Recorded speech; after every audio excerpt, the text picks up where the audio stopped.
working with a couple yesterday, and it was fascinating for me to listen to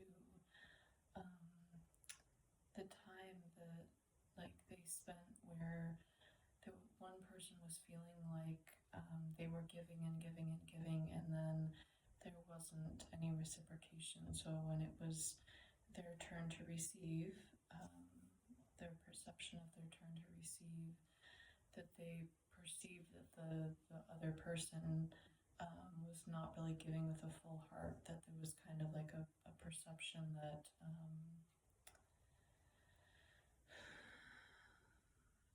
that it was just kind of like, okay, now I have to give to you, so let's just get it done. Like, let's just get it over with. And one of the things that I shared with them is that in some of the communities that I've been in throughout the years, one of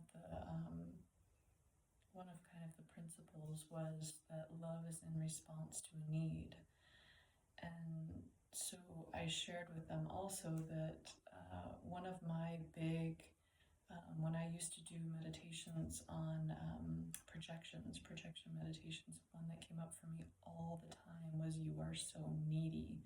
You are so needy." And so, of course, it took me a while to actually be able to sit with the reflection of how I felt like I was so needy.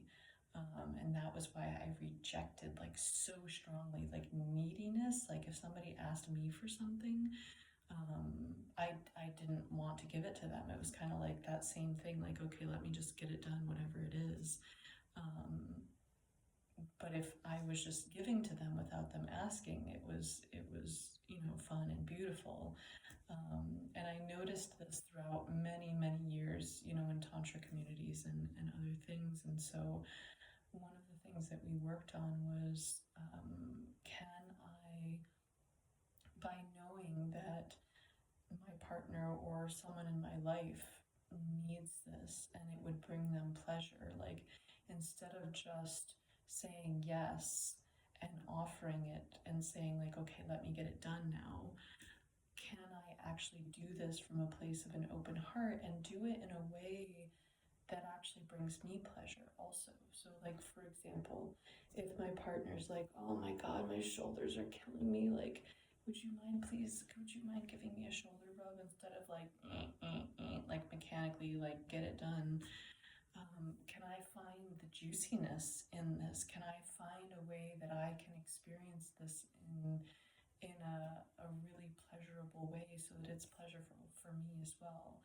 This is by no means condoning saying yes to something that's actually a no. If you're feeling an authentic no, just say no, and or negotiate something that would actually authentically be a yes. And so that's part of the subtlety of really listening to yourself. And that's one of the things that I worked on with this couple as well, is attuning to what is my yes, attuning to what will bring me pleasure, and attuning to my no. And if it's really a no, it's much better to say no to my partner or the person who's asking than to say yes and do it half-heartedly or mechanically. If I do say yes, if someone asks me for something and I really sense that they have a need and I have the capacity and the willingness, can I find a way also to engage in that activity that also brings me pleasure? So experiment with it. See what that might feel like.